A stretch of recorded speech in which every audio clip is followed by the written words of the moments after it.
À 60 ans, je pensais que le plus dur était derrière moi. Puis vint ce moment silencieux, inattendu où, en consultant mes relevés bancaires, j'ai réalisé que mon argent s'envolait vers des choses qui ne m'avaient rien apporté depuis longtemps. Ni luxe, ni joie. Juste de vieilles habitudes que je n'avais jamais remises en question. Pendant des années, j'avais travaillé, économisé, fonctionné et pourtant, la vie avait insidieusement et sournoisement englouti quelque chose d'irréparable, mon temps et ma sécurité. Vous connaissez peut-être ce sentiment. Peut-être êtes-vous en train de contempler des chiffres qui vous semblent anormaux, sans savoir précisément pourquoi. Et c'est précisément là que tout commence. 1. Des polices d'assurance inutiles dont vous n'avez plus besoin depuis longtemps. C'était un mardi matin, et j'étais assise à la table de la cuisine avec une pile de lettres, des documents d'assurance qui s'étaient accumulés au fil des ans comme la poussière sur une vieille étagère. Je me souviens exactement comment j'ai ouvert le premier dossier et pensé, quand ai-je réellement terminé cela, j'ai trouvé la réponse 3 pages plus loin, il y a presque 20 ans. À l'époque, j'avais une quarantaine d'années, 2 enfants à charge, un prêt en cours et le sentiment de devoir assurer tout ce que je pouvais. C'était logique. À l'époque. Mais la vie avait changé, et mon assurance, non. Les enfants avaient quitté le nid depuis longtemps. Le prêt était remboursé. Ma vie à 60 ans était complètement différente de celle que j'avais eue à 40 ans, plus calme, plus facile à gérer, plus libre. Et pourtant, mois après mois, je continuais de cotiser à des assurances conçues pour une vie que je ne menais plus. Une assurance vie temporaire, initialement destinée à protéger ma famille au cas où je deviendrais soudainement invalide. Une assurance invalidité, alors même que j'étais déjà à la retraite. Une assurance accident dont les prestations recoupaient largement celles de ma couverture légale. J'avais scrupuleusement continué à les payer sans jamais me poser la question: en ai-je vraiment encore besoin? C'est précisément là le problème. Non pas l'ignorance, mais l'habitude. Nombreux sont ceux qui, après 60 ans, continuent de cotiser discrètement à leur assurance, car celle-ci leur procure un sentiment de sécurité. La résilier, en revanche, est perçue comme un risque, une forme de vulnérabilité. Cette idée est profondément ancrée, surtout chez une génération qui a appris à privilégier la planification de l'avenir avant tout. Mais planifier l'avenir ne signifie pas payer pour tous les risques que l'on a depuis longtemps écartés. Il y a une différence entre une protection réelle et un simple sentiment de sécurité, et ne pas la saisir peut coûter cher. Ce mardi-là, je suis resté assise à table pendant 4 heures. J'ai lu chaque contrat un par un, noté chaque mensualité et écrit à côté de chaque élément, qu'est-ce que je paie, et pour qui, au final, je me suis retrouvé avec des contrats totalisant plus de 300 € par mois. 300 € prélevés discrètement sur mon compte, sans même que je m'en aperçoive. Ce n'était pas une petite somme. C'était de l'argent dont j'avais besoin, non pas pour des dépenses superflues, mais pour ce qui améliorait vraiment mon quotidien. Si vous lisez ceci et vous demandez si cela pourrait être votre cas aussi, alors la réponse est probablement oui. Prenez 1 heure. Une seule. Rassemblez tous vos documents d'assurance, étalez-les sur la table devant vous et posez-vous, pour chaque contrat, la même question que je me suis posée: cette police d'assurance est-elle toujours adaptée à ma vie actuelle, pas la vie que vous avez vécue il y a 20 ans. Pas celle que vous aviez imaginée. Votre vie, maintenant, à cet instant précis. Si vous hésitez à répondre, c'est déjà une réponse. J'ai résilié 3 contrats à l'époque. Non pas à la légère, mais après une discussion franche avec un conseiller en assurance indépendant qui ne cherchait pas à vendre ses propres polices. C'est important. Toutes les résiliations ne sont pas judicieuses, mais chaque contrat non vérifié représente une opportunité manquée. L'argent que j'ai récupéré ne m'a pas offert un monde nouveau. Mais il m'a rendu quelque chose que j'avais sous-estimé, la sérénité de reprendre le contrôle de ma vie. 2. Dette à taux d'intérêt élevé et utilisation excessive des cartes de crédit. Il fut un temps où j'avais dans mon portefeuille une carte que je considérais comme un symbole de liberté. J'avais la soixantaine bien entamée, ma retraite arrivait à grands pas, les enfants avaient quitté le nid et je pensais, d'une certaine façon, l'avoir bien mérité. Un manteau neuf par-ci, un dîner par-là, un cadeau pour ma petite fille parce que je voulais être là quand ses yeux s'illumineraient. Rien d'extraordinaire. Jamais vraiment. Mais la carte était toujours là, silencieuse et prête, et je ne me suis jamais vraiment demandé ce qu'elle attendait de moi, en silence. Puis vint le mois où je n'ai pas ouvert le relevé immédiatement.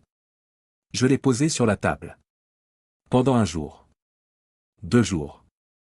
Je savais plus ou moins ce qu'il y avait dedans, pas le montant exact, mais son poids. Quand je l'ai enfin ouvert, je suis resté longtemps silencieux. La somme n'était pas catastrophique. Mais les intérêts, ces petits paiements patients, s'étaient accumulés comme l'eau qui s'infiltre lentement dans une cave. On ne s'en aperçoit que lorsque le sol est trempé.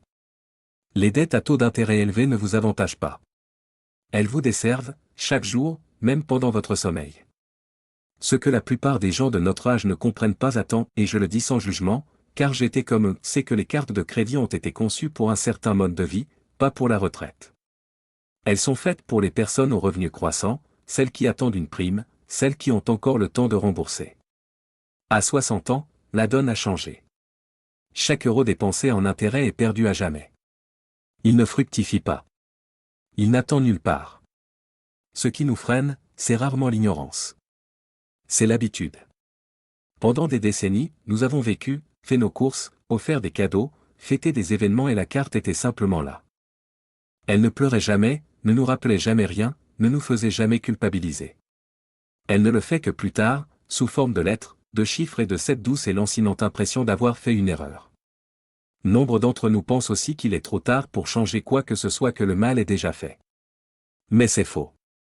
Ce qui compte, ce n'est pas ce qui figurait sur la carte hier, mais ce qui y figurera demain. La première étape n'est pas importante. Elle est presque imperceptible. Prenez votre dernier relevé de carte de crédit et ne regardez pas le montant total, concentrez-vous sur les intérêts. Ce montant que vous payez chaque mois pour rien. Aucun produit. Aucun rappel. Rien. Juste le coup de ne pas avoir voulu, ou pu, attendre le mois dernier. Quand vous voyez ce chiffre, que vous le voyez vraiment, quelque chose change. Pas de façon spectaculaire. Mais sincèrement. Alors, cessez d'utiliser la carte comme première solution. Non pas parce que la modération est noble, mais parce qu'à ce stade de votre vie, votre argent a un rôle à jouer, il doit vous soutenir, et non vous vider de votre substance. Chaque mois où vous remboursez plus que le minimum, vous reprenez le contrôle de votre vie. Et une fois que vous aurez compris le fonctionnement des intérêts, vous n'achèterez plus jamais à crédit simplement pour gagner du temps. La liberté a une apparence différente à 60 ans qu'à 30 ans, mais elle commence toujours par la même phrase: je ne dois à personne plus que ce que je peux supporter. 3. Les abonnements et adhésions que vous aviez oubliés. C'était un mardi tout à fait ordinaire lorsque j'ai enfin pris le temps d'examiner attentivement mes relevés bancaires, pas à la hâte, pas entre deux courses, mais avec mes lunettes et un stylo à la main. Je me souviens encore du silence qui s'est installé à ce moment-là. Non pas que j'ai été surprise, mais parce que j'ai soudain aperçu des noms que je reconnaissais à peine, des services, des abonnements, des cotisations qui, sans le moindre bruit, prélevaient régulièrement de l'argent sur mon compte, mois après mois, depuis des années. Et je ne m'en étais tout simplement pas aperçu. Il n'y a pas de honte à ça. C'est quelque chose qui arrive à presque tous ceux qui ont travaillé toute leur vie et qui, à un moment donné, pensent maîtriser leurs finances. Un abonnement à un service de streaming par-ci, un vieux magazine par-là, un abonnement à la salle de sport d'une époque où l'on comptait encore y aller 3 fois par semaine. On s'abonne parce que ça paraît pratique, parce que ça semble bon marché, parce qu'à ce moment-là, on est vraiment convaincu d'en avoir besoin. Et puis la vie change, les enfants quittent le nid, le corps ne suit plus, les centres d'intérêt évoluent, mais les dettes, elles, restent. Elles restent toujours. Ce qui m'a le plus marqué à l'époque, ce n'était pas le montant total. C'était de réaliser combien de temps j'avais payé pour des choses qui ne me servaient plus à rien. Un service de streaming musical que mon petit-fils n'utilisait que lors de ses visites. Une application de planification de voyage, alors que je n'avais pas voyagé depuis 2 ans. Un journal numérique dont j'avais oublié le mot de passe depuis longtemps. Chacun de ces achats semblait insignifiant. Ensemble, ils formaient un gouffre financier silencieux, pas spectaculaire, mais constant, comme un robinet qui goutte sans cesse jusqu'au jour où l'on réalise que le réservoir est vide. Pourquoi la plupart des gens s'en rendent-ils compte si tard? Parce que nous avons appris à ne pas nous plaindre. Parce qu'une génération comme la nôtre a appris à persévérer, à ne rien remettre en question, à ne pas s'énerver pour des broutilles. 5 euros par-ci, 8 euros par-là, cela paraît insignifiant. Mais personne ne nous a appris que cette attitude même devient un piège à la vieillesse, lorsque les revenus diminuent et que chaque euro prend une autre signification. Ce que je veux vous dire aujourd'hui n'est pas compliqué, mais cela exige de l'honnêteté envers vous-même. Prenez 1 heure. Juste une. Consultez votre dernier relevé bancaire et examinez chaque transaction, pas rapidement, pas superficiellement, mais en vous posant la question: en ai-je vraiment encore besoin? Non pas si vous en avez déjà eu besoin. Non pas si cela pourrait théoriquement être utile. Mais si cela a une réelle place dans votre vie aujourd'hui. Certaines choses vous paraîtront évidentes immédiatement. D'autres vous feront hésiter et cette hésitation est importante, car elle révèle les aspects de vous-même que vous n'avez pas encore examinés avec honnêteté. Annulez ce dont vous n'avez plus besoin, sans culpabilité, sans avoir l'impression de passer à côté de quelque chose. Vous ne renoncez à rien. Vous faites du tri. Cet après-midi-là, j'ai résilié plus de 60 € par mois. Non pas par manque de moyens, mais parce que cet argent n'avait plus sa place dans ma vie et manquait à un autre niveau sans même que je m'en rende compte. Voilà la vérité inavouée des abonnements oubliés, ils ne coûtent pas seulement de l'argent. Ils vous privent de l'attention que vous devez à votre propre vie. 4. Frais liés aux visites au restaurant et aux plats préparés. Il fut un temps où le restaurant du coin était comme un deuxième salon pour moi. Après le travail, après de longues journées, après tout, je m'asseyais, je commandais mon plat habituel et je me disais que je le méritais bien. Et c'était peut-être vrai. Mais ce que je ne voyais pas alors, c'est que chacun de ces repas n'était pas qu'une simple dépense. C'était une décision prise machinalement, une habitude si profondément ancrée que je ne la percevais plus comme un choix, mais comme une nécessité. Après 60 ans, beaucoup de choses changent. La retraite arrive, le rythme de vie ralentit et soudain, on n'a plus de temps libre mais l'argent ne suit pas automatiquement. Ce qui était autrefois couvert par un salaire régulier doit désormais provenir d'une source fixe. Et cette source a un plafond de dépenses. Je me souviens de cette soirée où j'ai noté mes dépenses des 3 derniers mois. Pas dans une application. Sur papier, au stylo, comme on le faisait avant.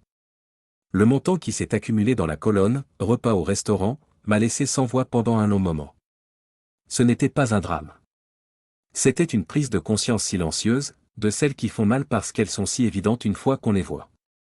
Beaucoup de personnes de mon âge réalisent cela trop tard, car aller au restaurant ne paraît jamais un gaspillage.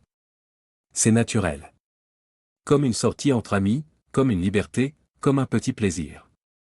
Et personne ne parle ouvertement du véritable coût de ce prétendu plaisir pas seulement en euros, mais aussi en termes de budget serré à la fin du mois. Les plats préparés du supermarché ne valent pas mieux. Ils véhiculent la même idée, je n'ai ni le temps, ni l'énergie, ni l'envie. Mais après 60 ans, cette excuse ne tient plus. Le temps est là. Ce qui manque, c'est la nouvelle habitude et cela ne se fait pas tout seul. Ce qui m'a aidé, ce n'était ni un régime ni un plan strict. C'était une simple phrase que ma mère m'a dite un jour, bien avant que je n'en comprenne le sens: les personnes qui connaissent la composition de leurs aliments dorment plus paisiblement. J'ai commencé à préparer mes repas à l'avance une fois par semaine. Rien de compliqué, des soupes, des ragoûts, des plats simples qui se conservent 2 ou 3 jours. Les économies réalisées étaient notables, mais le sentiment de reprendre le contrôle de ma vie était encore plus fort. Si ce soir vous hésitez entre commander rapidement quelque chose en ligne ou vous faire livrer, posez-vous honnêtement la question: est-ce vraiment la faim, ou une simple habitude? Cette question a eu un impact plus important sur moi que n'importe quelle résolution que j'ai jamais prise.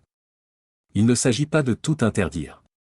Un repas en famille, un café avec un vieil ami, ces moments ont leur place. Mais lorsque manger au restaurant devient la norme et cuisiner l'exception, on finit par payer bien plus qu'en argent. On paie aussi en santé, en sommeil, avec cette douce impression que la vie nous file entre les doigts, un peu sans qu'on ait vraiment eu le contrôle. Et on ne s'en aperçoit généralement que lorsque le pot est presque vide. 5. Subvenir aux besoins de ses enfants adultes au détriment de sa propre épargne retraite. Il y a un mensonge que les parents se racontent à eux-mêmes, et j'y ai cru pendant des années. Mon fils avait besoin d'argent pour son premier appartement. Puis pour une voiture. Puis pour une dette qu'il ne voulait pas assumer seul. À chaque fois, je me disais, c'est la dernière fois. À chaque fois, j'ouvrais mon compte, je faisais le virement et j'éprouvais cette douce sensation, le sentiment d'être utile, de ne pas être indispensable. Ce que je ne voyais pas, c'est que je détruisais lentement mon propre avenir, couche après couche, virement après virement. Les parents aident. Ce n'est pas une faiblesse, c'est naturel. Mais à un moment donné, si l'on n'y prend pas garde, cette aide cesse d'être de l'amour et devient une habitude. Une attente. Et c'est à ce moment précis que tout bascule, discrètement, presque imperceptiblement. Je ne m'en suis pas rendu compte. À 63 ans, j'étais assise avec ma conseillère fiscale. Calmement, sans jugement, elle m'a présenté un tableau Excel montrant ce que j'avais légué à mes enfants en 4 ans. Le chiffre m'a frappé de plein fouet. Ce n'était pas seulement de l'argent, c'était aussi des décisions que je m'étais imposées. Des vacances jamais réalisées. Des travaux de rénovation sans cesse repoussés. Une petite épargne pour les frais de garde jamais constituée. J'avais subvenu aux besoins de mon enfant, et ce faisant, j'avais cessé de penser à moi. Ce qui me retenait vraiment, ce n'était pas un mauvais cœur, mais la culpabilité. Ce sentiment sourd et persistant qu'un bon parent inspire toujours, qui est toujours présent, qui vous porte sans cesse. La société le renforce. La famille le renforce. Personne ne vous le dit ouvertement, votre retraite est aussi une responsabilité envers vous-même. Et comme personne ne le dit, la plupart des gens ne le comprennent que lorsque leur compte bancaire le leur révèle. J'ai connu une femme âgée qui envoyait de l'argent à son fils adulte tous les mois jusqu'à ses 70 ans. Lorsqu'elle-même a eu besoin d'aide, après une chute et une longue rééducation, il s'est retrouvé complètement dépassé. Non pas par méchanceté, mais simplement par manque de préparation. Elle ne lui avait jamais appris à se débrouiller seule, car elle-même n'y était jamais parvenue. Ce qu'elle considérait comme de l'amour l'avait privée de quelque chose d'essentiel, la possibilité de devenir adulte. Si vous vous trouvez aujourd'hui dans une situation similaire, posez-vous honnêtement la question suivante: est-ce que j'aide mon enfant parce qu'il en a vraiment besoin, ou parce que je ne supporte pas l'inconfort de dire non? Ce n'est pas une question facile, mais c'est la bonne. Prenez le temps d'examiner vos dépenses mensuelles et calculez la part de votre pension ou de vos économies qui est consacrée à vos enfants régulièrement, discrètement, presque automatiquement. Demandez-vous ensuite ce qui était vraiment nécessaire et ce qui relevait simplement de l'habitude. Cela ne signifie pas fermer la porte.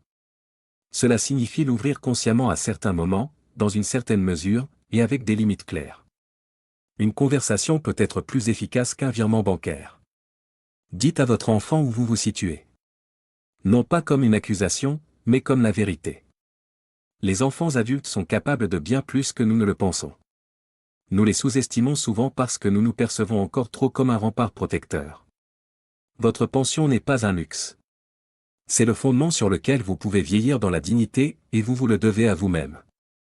À un moment donné, on cesse de se demander ce qu'on aurait dû faire différemment. Non pas qu'on ait oublié, mais parce que la réponse reste la même. J'ai mis du temps à comprendre que prendre soin des autres n'est pas à sens unique. Qu'on ne peut vraiment donner qu'à soi-même. Non pas en théorie, mais par expérience, parfois amère. Nombreux sont ceux qui le réalisent trop tard. Non pas par stupidité, mais parce qu'ils ont trop aimé sans prendre soin d'eux-mêmes.